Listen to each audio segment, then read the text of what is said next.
Did you find yourself in situations where you were outnumbered ever? Oh, wow. Make me think about this. So it's Saddam Hussein's hometown. Okay. All right. It's a metropolitan city. A lot of bad guys tried to hide in with the good guys in Iraq. Iraqi police bring back someone they captured who was like very powerful. The entire army that was in Tikrit saying, if you don't render us your prisoner, we're coming to the palace and we're going to kill all of you. And that was the scariest hour of my life. All right, part 2 with Bobby. We've gotten a lot closer, so this one will be fun, man. I'm pumped. How you doing? I'm good, brother. Thanks for having me back. What's up? Absolutely, man. So how you liking it in Vegas? You've been here like a year now, right? Yeah. I was here before during which a lot of people escaped California because I lived up in the Bay Area and it was real shut down. So a lot of people from California came out here to kind of get away and get a little bit more of that good old American freedom. But it was dead here. It looked like the zombie apocalypse out here as well. So I was here, but I really wasn't because it was closed. This time around, I'm enjoying it. I'm starting to feel like I'm home or where I belong for the first time in over 20 years. You know, I've moved a ton. Haven't really lived in Jersey since like 2004. So yeah, it's been a pretty long road, but I love Vegas. I tell everybody Vegas is, if you want to be a creator in any type of space, even Hollywood's coming out here, I believe, into the north part of Vegas. This is where you got to be. It's cool to see you say that because a lot of veterans struggle to find, like you said, the second home once they get back. And, you know, I see so many of my friends just bouncing around, living in basements, cars or whatever. But it's cool to see you found a home, man. Yeah. It took, I laugh and I say like the first almost 40 years was a hell of a ride. And it was tough because the next 40 to 60 or 80 or 100 are going to be absolutely ridiculous. Actually, your guess, I was talking to one of the guys yesterday. He said he fully believes that with technology now we can live till we're 150. Wow. And I looked at him and he was, you could tell somebody just like saying some to say. No, he really believes that if with the food and the knowledge we have, we can live till we're 150 years old. Wouldn't surprise me because there's people hitting 80 to 100 these days without the technology, and now they got all this AI and stuff. They'll be able to detect health issues super early. That's always been an issue. It's funny though. You see the old guy who smokes 2 packs of Marlboro Reds and eats a ton of bacon and drinks nothing but black coffee, and he lives till he's 99 years old with no issue. And the guy who's like going to the gym every day has a stroke at 38. You just never know. Genetics, yeah. It brings up the question is because like some people think you have a date already set in stone of when you're going to die. You know what I mean? Do you believe that? Dude, the more I look into numerology and astrology, it's kind of scary. Yeah. I don't know if I'm fully into it, but I don't know. What do you think? I think if that's true, then whoever's trying to take my life, he's sweating because I've been getting away. Yeah. I'm on like at least my 15th life right now, especially after Iraq. Yeah. You've had a couple near death. You're talking about my house about one of them about being blown up by a mine, right? Yeah. Well, that back in Iraq when I was there in 2007, especially before that, IEDs were huge, improvised explosive devices. Mm-hmm. I always said it was a coward's way out. They don't want to stand and fight us. So we're just going to blow the Americans up from a cell phone at 500 meters away in the safety of our building or wherever they are. So IEDs were, I think, one of the most casualty producing ways that Americans' lives were taken in the entire Iraq war. So that was their biggest weapon. Yeah. I didn't know that. I thought it was gunfire mainly. No, small arms fire is, it is drastic, but you're talking in Ramadi and like Fallujah and some of the invasions of like the cities in the initial push, the gunfire was a lot more. But once they got smart. I mean, some of these IEDs were so improvised. Like, so we have different ways that we're going to clear a building. Like if we know somebody's in a building, if we have a VIP or like a bomb maker or somebody, and we already have intel or we have a snitch and we're going to go hit a house. It got to the point where like first of all, night vision, and anybody knows if you use night vision, your depth perception is off. You got to train so many hours and it just sucks. I didn't know that. Oh, try to clear a building in real time with night vision. It sucks. So if they got to the point where guys would literally break a house and we say go loud. When you go loud, it means we're not trying to sneak anymore. We don't care about the enemy hearing gunfire. We don't care about white. Are you tired of ordering on a menu in a different country only to be served snails? Why not actually speak the language and order what you want? That's where Babbel comes in. Speak like a whole new you with Babbel, the science-backed language learning app that gets you talking. Wasting hundreds of dollars on private tutors is the old school way of learning a new language. Babbel's 10-minute lessons are quick and handcrafted by over 200 language experts, ready to get you talking your way to a new language in just 3 weeks. Because talking is the key to really knowing any language. Babbel's advanced speech recognition is like having a personal language guru in your pocket, massaging your pronunciation whenever you open your mouth. With Babbel, you can learn everything you need from vocabulary to culture while holding your own in conversation with anybody. All it takes is just about 10 minutes a day. It's designed by real people for having real conversations, and it gets you talking. I've been going to a lot of Spanish-speaking countries over the last few months, and Babbel has come in clutch. I now know how to order food and ask where the restroom is when I travel. Here's a special limited time deal for our listeners. Right now, get up to 60% off your Babbel subscription, but only for our listeners at babbel.com/social hour. That's 60% off at babbel.com/social hour, spelled BABBEL.com/social hour. Rules and restrictions may apply. Light, so we're just going loud. They would go in a house, breach the front door, and the IEDs were now made where as soon as a light or a flashlight hit it, it would blow up. Wow. So That's crazy. And how big was the radius? I don't know. I think just any type of light. We used a lot of, the Surefire brand, which is pretty powerful on our M4s and a lot of our equipment over there. So yeah, you go to clear a house at night thinking you're just going to go take, somebody and, ask them some questions or whatever the case is. You're worried about gunfire, maybe somebody with an AK, and you walk in, you kick the door in, you go look up the stairwell, and there's a bomb, and you hit the sensor, and it blows the whole house up. And you have no time to react, right? No, you're dead. You don't. Wow. Yeah, you don't know. You're just. That's scary. Did you find yourself in situations where you were outnumbered ever? No, we were pretty lucky. There was one night where, oh wow, you make me think about this. So I lived in a birthday palace in Tikrit. So outside of Cobb Spiker in northern Iraq Tikrit is Saddam Hussein's hometown. Okay. All right. It's a metropolitan city, probably the size of inner Vegas, like the Strip, and maybe to just before Spring Valley. So they all supported him there? At the time we were there, you kind of knew who did and who didn't, because of there's a lot of poverty. So his supporters lived in some really dope houses. Okay. And then they also had yellow markers, some of the streets, the curbs were yellow, and so what I'm trying to say is I lived in a city that was pretty corrupt because of Saddam, and we lived in a little palace with the Iraqi army. So the Iraqi army at one point came back to the little palace that we were at and said that they had acquired a high value target that they believe was in charge of an Al Qaeda cell, but he was also a general or a colonel or somebody in either the Iraqi army or the Iraqi police. I think it was the Iraqi army. So he was a bad guy. Basically a lot of bad guys tried to hide in with the good guys in Iraq because there was no hey, that guy's wearing that uniform. This isn't World War I. So the only time I think we would have been outnumbered is we were literally in the palace, and the Iraqi police bring back someone they captured who was very powerful, and they got a call from literally the entire army that was in Tikrit saying, if you don't render us your prisoner, we're coming to the palace and we're going to kill all of you. Wow. So they tell, and I'm a private, they don't tell me much. Right. I found out more after, but they're hey, wake up. It was 2 a.m, get to the trucks. They said, do not let anybody in this compound, but they're coming.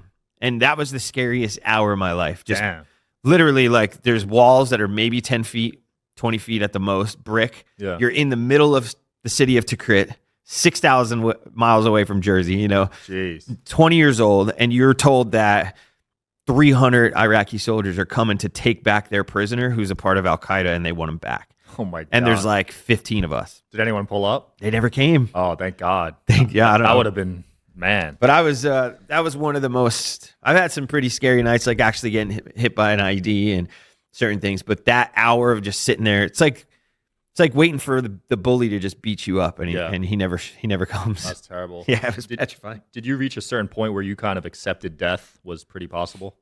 Yeah. Have you heard that before? I've heard of people come to peace with it, but I don't know how to relate. I've never. That was that's a perfect way to put it. You're always scared. Anybody who says that they were not scared on a deployment to, overseas is full of Yeah. like, you're scared. I mean, I'm scared to get kicked in the balls. Like, of course I'm scared to get shot, But you do come to this point where, like, I don't know if you accept death or you just, you forget about home.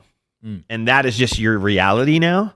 Like, I was there 15 months, like after 10 months on a deployment, going on patrol every single day. And like that, like, I don't say I deployed to Iraq. I say I lived there.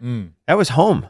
Right. There was no, if I thought about home or Jersey or, going back to Germany or like the end of the deployment, I don't know how I would have drove myself nuts. It's like guys in jail, they say like, if you count day to day, you're going to drive yourself crazy. Yeah. So I did in a way accept death by just being able to perform. Because if you do not accept the fact that you could literally have your torso blown off by a can of Pepsi while doing a dismounted patrol, you're never going to be able to operate at your full capacity. You're never going to be able to walk down a street. Every single window, every kid playing soccer, every friggin' goat, cow, car is going to just make you want to throw up, and you're not going to be able to move. So, yeah. So you're walking around not knowing who to trust. So were you even engaging with the locals at all? All the time. Oh, you are? Yep, all the time. We did a lot with the Iraqi police, and we basically had a map, like a huge map, and we had pins like that, like thumbtacks. And the color of the thumbtack basically told how they felt about the American forces. So if it was red, it was like they kicked us off their property. It was bad. Our interpreter was like, no, they were probably Saddam loyalists, or they could have been a part. We called it the gut, like, because if you go through there with, you're basically going to get in a fight. And we would, I personally would always have candy, and it wasn't just to give candy out. It's because like I always believe the sniper is not going to shoot through children to kill me. Wow. So I would always get a bunch of kids around me and take a knee and hand out candy. Smart. So that I had sniper cover with kids. Yeah, kids are off limits for snipers, right? Kids and women. I hope so. They were, at least. That's what they say in the movies, at least. But yeah. But then that same guy who doesn't want to shoot a kid will blow up, himself in a marketplace. So right. yeah. Were there bombers there? Oh yeah, we had a vehicle-borne IEDs, which is a VBID. Which I have a funny story about that. A lot of people don't get to see the things that I saw, but I was also living it like for the first time as a kid. Even though I was like an army soldier, like I was a child, Yeah, you were like 20s, right? I was 20. Yeah. So I remember we were working with the Iraqi army once, and in the middle of the city was like like a depression, kind of like the size of a soccer field. And we got intel that there was a car there that could possibly be weighed down or be like a bomb. So we went with EOD guys, explosive ordnance guys, and some of the Iraqi army guys. And sure as hell, it was like a regular car, but it was like, you could tell it was weighted down. Right. So long story short, it ended up being a bomb. So the EOD guys, and I'm 350 meters away in an up-armored M1151 Humvee. Yeah. Inside with like headphones on, like looking out this 4-inch thick window. Yeah. And these guys, the EOD guys, you crazy bastards, they come out in like spacesuits and walk almost right up to this car. Wow. With a huge, like, you ever like, the pool skimmer? Yeah, the nets. It looked like that. But it had, at the end, they had a blasting cap, and they put it in the car, and then they walk away. What does the cap do? They blew the car in place. They did a 3-minute countdown and blew it up. But they got that close to that thing. Dude. You couldn't pay me enough. No. And I've been blown up, but I didn't like walk up to the bomb and go, hey, blow it. Like, yeah, those EOD techs are nuts, man. They got balls. So is it true when you see a grenade that someone throws, you're supposed to jump on it if there's people around you? I guess that's up to the person. There's a lot of people in this world that I'd kick it towards. But that's a decision that very few have had to make, and only a fewer heroes have made, So I don't know. I do know that like there was different tactics when I was there. They had a lot of the issues that we had were crowds and then hearts and minds. So when I first got there, I was there under Bush, and then middle of the deployment, Obama won. Mm-hmm.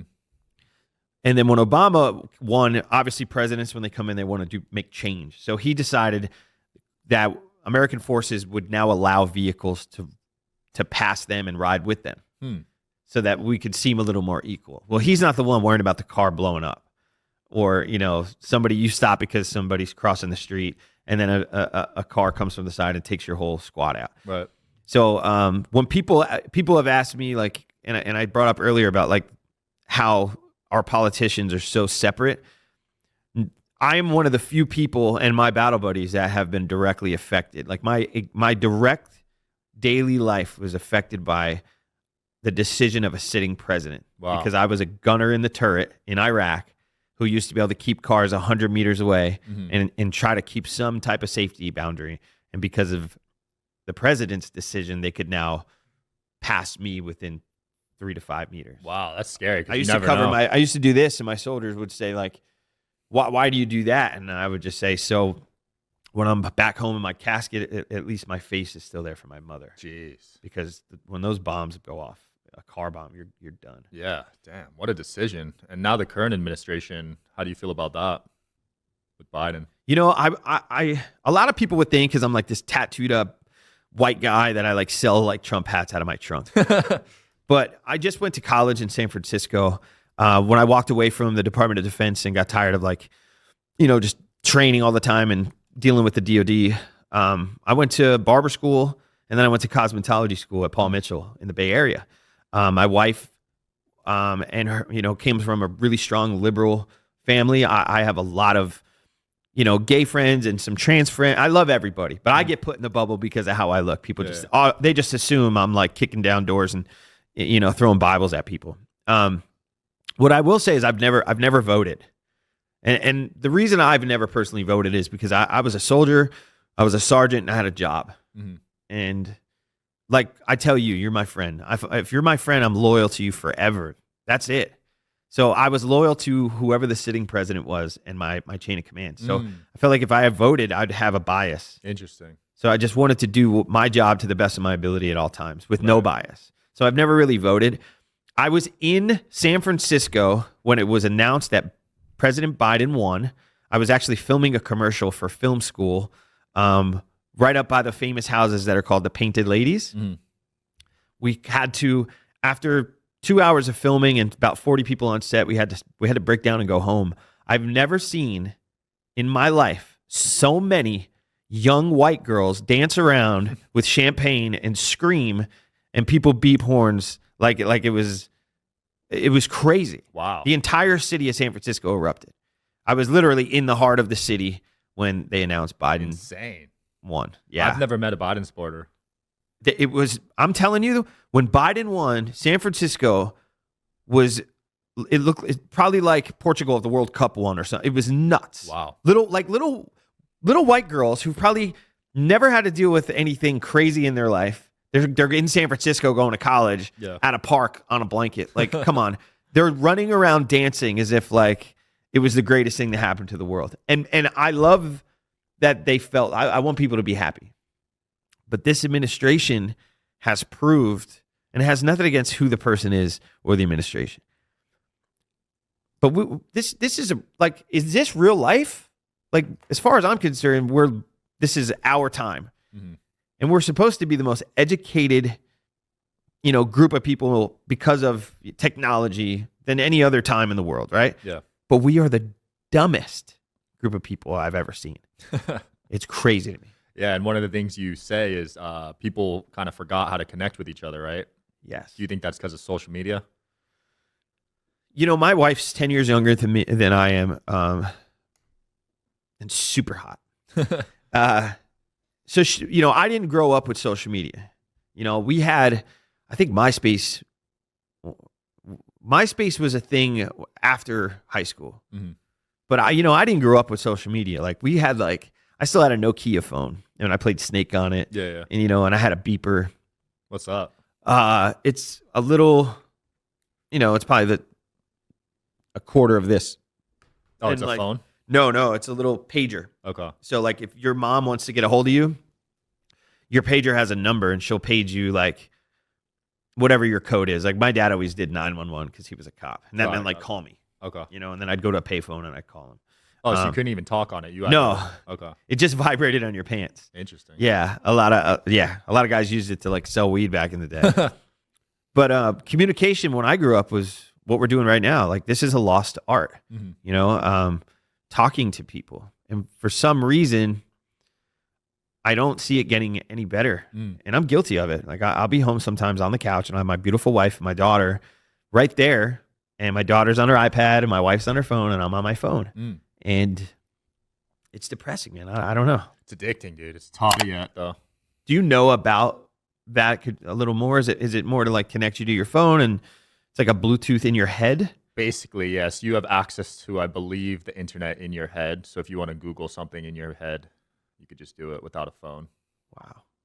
Yeah, I think he said the first few thousand will probably be people that have disabilities or paralyzed. Yeah, apparently it can cure that, which is nuts because it fixes the missing thing within the brain. That's crazy. Yeah, so I mean, I'm excited for it. We'll see what happens. It's a little scary though. I'm not gonna lie. Yesterday I was driving home from the Wynn, and I was just looking at the buildings, and I follow Las Vegas of like 1950, on Instagram. And I get to like look at Vegas in a way different view than we'll ever see it.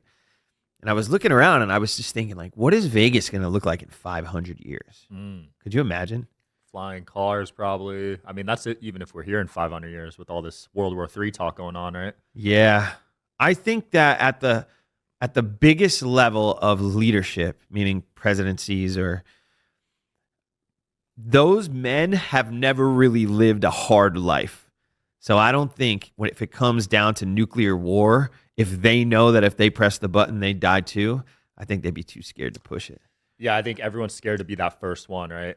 After what we did in World War II. And No, I think they're all like they'd be scared to actually go to war. I don't think that. Like, do you think? Well, maybe Trump would press the button knowing he's going to die. Like, oh, if I press this, they're going to bomb me in 5 minutes.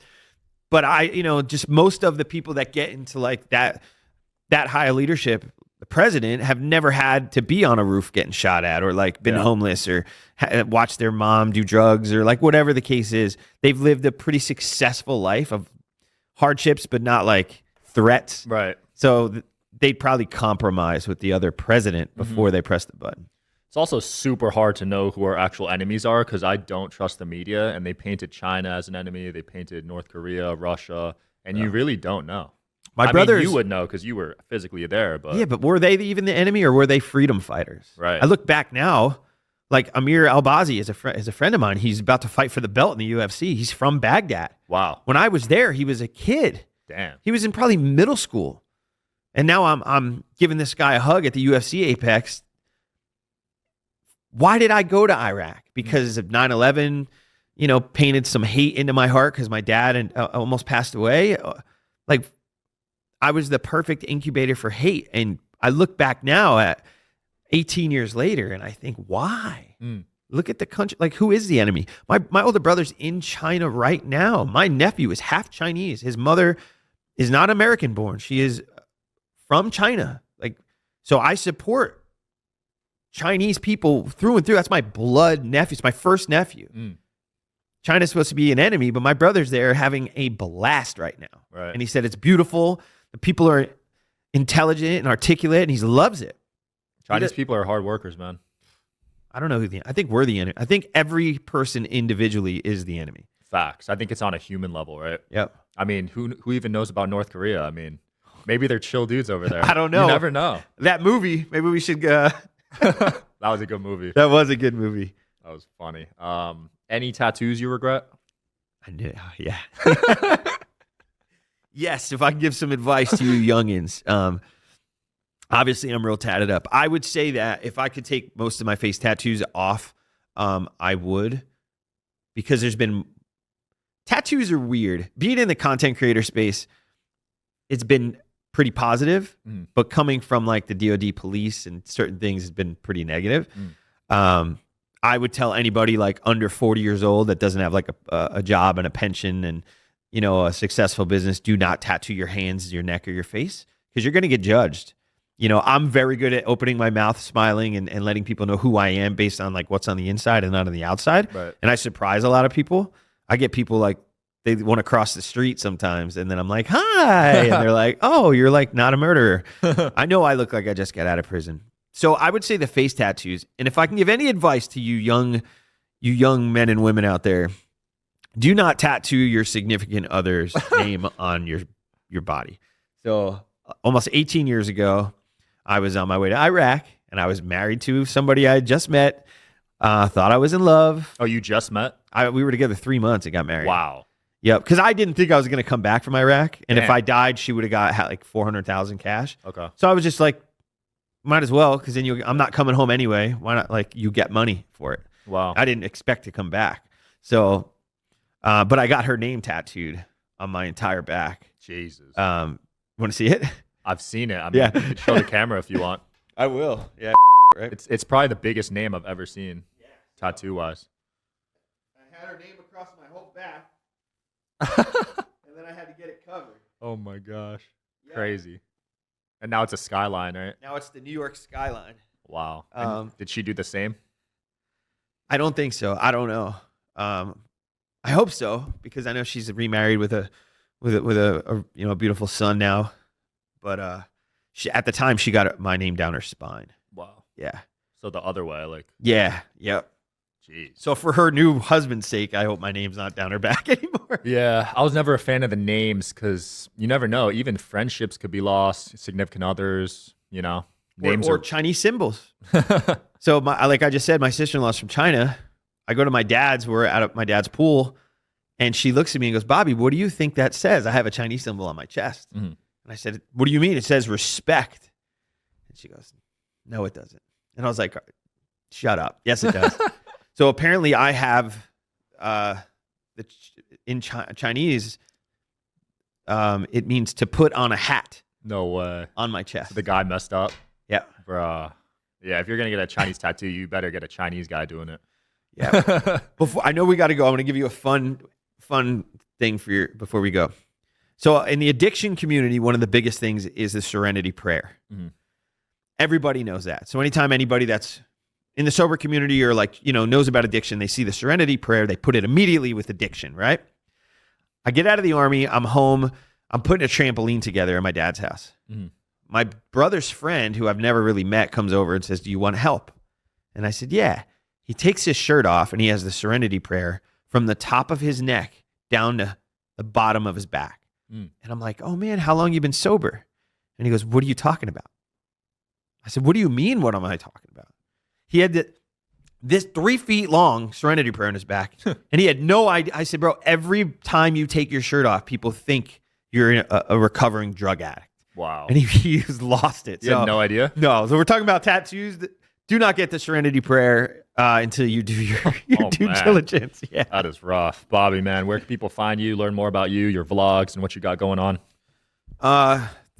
So right now I just started a new podcast called the Life of War podcast. I wanted to do something for the veteran community and for mental health to give back, because we're losing up to 25 veterans a day to veterans. And so, yeah, you can tune into @Life of War on Instagram. It's pretty much the same. And then I'm doing a vlog every week. So every week I'm finding a veteran who's pretty much where I was 6 years ago, doing drugs, down, depressed, doesn't really want to be alive. And I'm taking them to an awesome event every single week, and we're filming it. So, yeah, Amazing. come support. Yeah, check it out, guys. We'll link it in the video. Thanks for coming on, brother. Thanks for watching as always, guys. See you tomorrow.